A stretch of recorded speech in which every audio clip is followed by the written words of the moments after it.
Diduga usai santap makanan bergizi gratis, puluhan pelajar di Cianjur, Jawa Barat keracunan. Polisi pun mengamankan sampel makanan tersebut.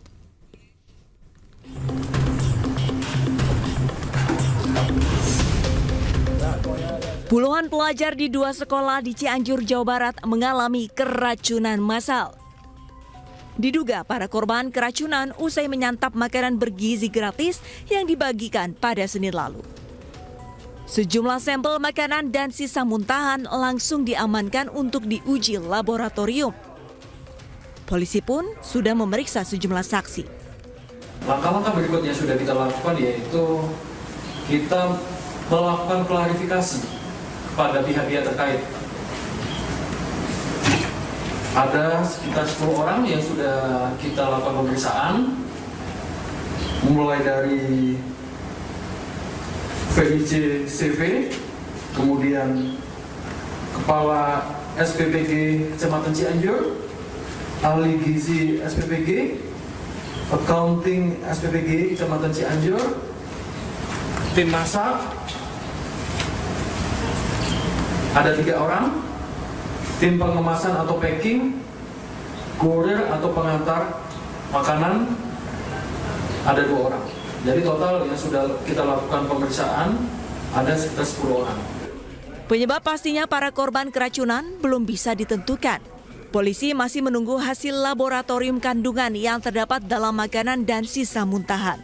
Namun rata-rata para pelajar yang mengalami keracunan menggunakan tempat makanan plastik dari hasil pendistribusian perusahaan MBG di sekolah mereka. Dari Cianjur, Jawa Barat, Muhammad Andi Isyan, iNews melaporkan. Pemirsa, sejumlah masalah membayangi program makan bergizi gratis, mulai dari keracunan hingga dugaan korupsi. Pemerintah pun pastikan terus membenahi program unggulan Presiden Prabowo tersebut.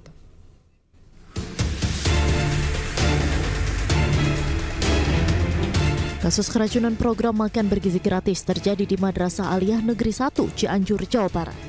Puluhan siswa harus menjalani perawatan intensif di instalasi gawat darurat RSUD Cianjur usai menyantap hidangan makan bergizi gratis di sekolahnya. Menteri Koordinator Bidang Pemberdayaan Masyarakat Muhaimin Iskandar meminta Menteri Kesehatan menyelidiki penyebab keracunan dalam program makan bergizi gratis.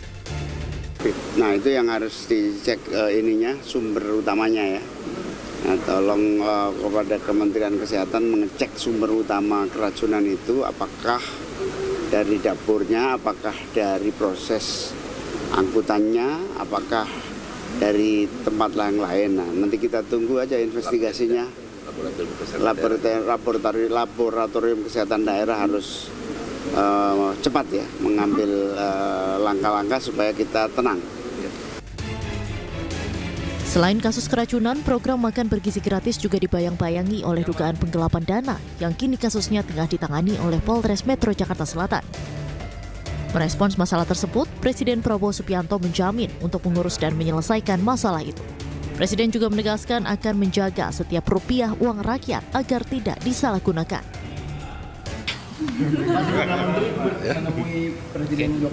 Saya nggak tahu ini laporan ini. Sudah ditangani. Oh ya?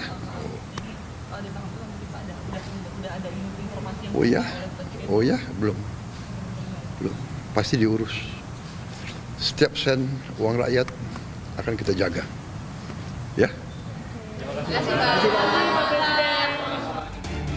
Pemerintah pun terus membenahi program unggulan Presiden Prabowo. Saat ini, program makan bergizi gratis menghabiskan dana sebesar 71 triliun rupiah yang diambil dari APBN. Tim Liputan iNews melaporkan. Pemerintah Provinsi Jakarta resmi menetapkan tarif pajak bahan bakar kendaraan bermotor atau PBBKB untuk kendaraan pribadi sebesar 5%, sementara untuk kendaraan umum sebesar 2%. Meski begitu, tarif pajak bahan bakar kendaraan itu ternyata tak mempengaruhi harga dasar BBM.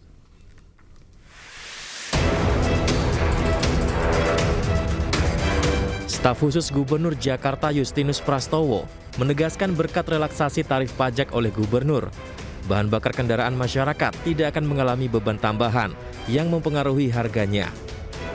Putuskan Bapak Gubernur kemarin, tentu saja ini tidak akan membuat beban pajak bahan bakar untuk konsumen atau warga Jakarta bertambah. Jadi dipastikan tidak akan ada penambahan beban, Mbak Nadia. Artinya dari skema perpajakan ini subjek pajaknya siapa, Pak? Bukan konsumen? Ya, subjek pajaknya adalah konsumen yang memanfaatkan BBM, dan selama ini kendaraan umum dan juga transportasi nelayan, sarana kapal nelayan itu mendapatkan diskon 50%.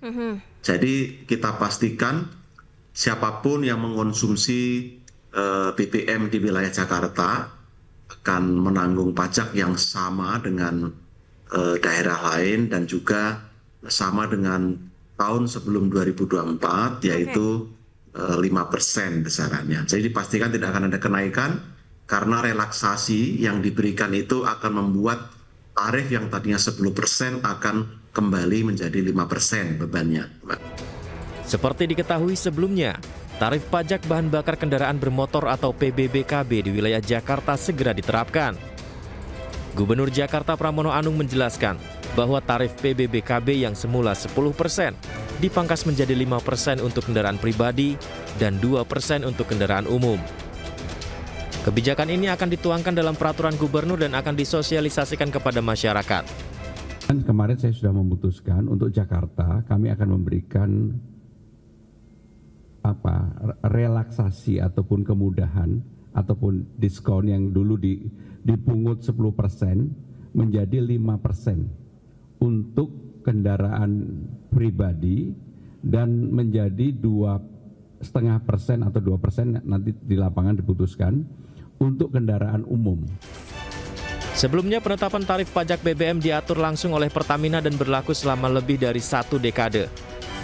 Namun dengan adanya Undang-Undang Nomor 1 Tahun 2022 tentang hubungan keuangan antara pemerintah pusat dan pemerintah daerah, gubernur memiliki diskresi untuk menentukan tarif PBBKB di daerah.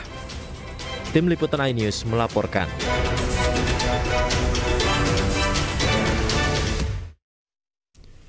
Ratusan pelamar dari berbagai lokasi di Jakarta dan sekitarnya menyerbu Gedung Balai Kota Jakarta untuk mendaftar sebagai petugas penanganan prasarana dan sarana umum atau PPSU. Gubernur DKI Jakarta Pramono Anung kembali menegaskan agar pihak kelurahan dan wali kota setempat melakukan sosialisasi telah membuka posko lamaran kerja PPSU agar warga tidak terus mendatangi Gedung Balai Kota.